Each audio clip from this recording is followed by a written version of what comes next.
صحابہ کہتے ہیں اس طرح وہ نکلا جیسے کوئی جرنیل نکلتا ہے، اس کا انداز ہی بدل گیا، اس کے طور طریقے ہی بدل گئے، وہ یوں نکلے جیسے کوئی بڑا دلیر آدمی جا، حضور نے بھیجا ہے نا، نبی پاک نے بھیجا ہے نا، انداز ہی بدل گئے، طریقے ہی بدل گئے۔ مسلمہ کے دربار میں گئے، وہاں ایک شخص جو بعد میں مسلمان ہوا وہ بتلاتا ہے کہ جب حضرت حبیب بن زید پہنچے نا تو نیزہ ہاتھ میں تھا، زور سے گاڑا جا کے اس کے دربار میں، زور سے گاڑ دیا زمین پہ۔ مسلمان نظر، کون ہو؟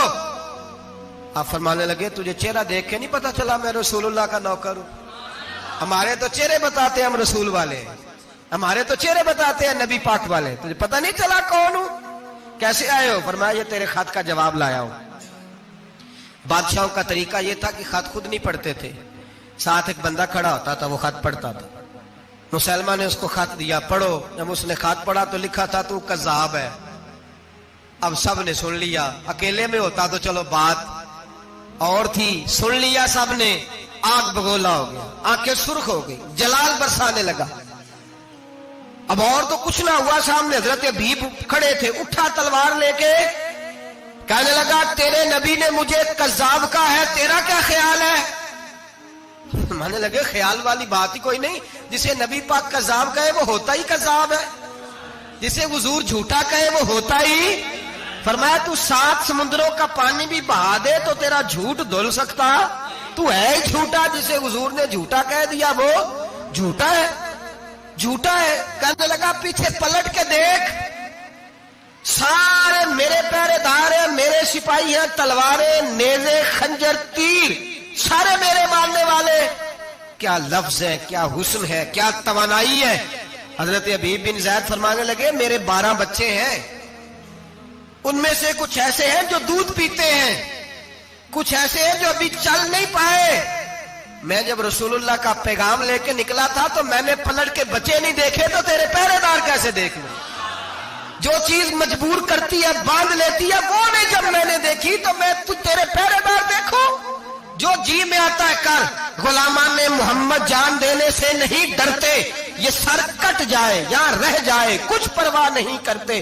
فرمایا ان کو نہیں دیکھا جن کو دیکھنا چاہیے تھا، تجھے دیکھوں؟ میں اکثر کہتا ہوں کٹ لگ جائے نا ہاتھ پہ تو نمازیں رہ جاتی ہیں، جماعتیں چھوٹ جاتی ہیں، طبیعتیں بگڑ جاتی ہیں، مشکل ہوتا ہے، تکلیف آئے تو سنبھلنا۔ یہاں ہلکا سا بچھو آ کے کاٹے تو شور ہو جائے گا، جمعے میں لوگ اٹھیں گے، اللہ مجمع بکھرے گا، او بچھو آ گیا، حالات بگڑ جائے، چھپکلی پیروں پہ گرے تو لوگ اٹھ دوڑتے ہیں۔ حضرت حبیب بن زید انصاری کھڑے تھے، انگلی نہیں، ہاتھ نہیں، کٹ نہیں لگا۔ مسلمہ اٹھا، اس نے زور سے تلوار ماری، بازو کٹ کے گر گیا، فوارہ نکلا خون کا۔ او بھائی بچھو کاٹے تو سنبھلنا مشکل، ذرا تصور کرو، ہاتھ کٹ گیا۔ حضرت حبیب بن زید کھڑے ہیں، کہنے لگا اب تیرا کیا خیال ہے؟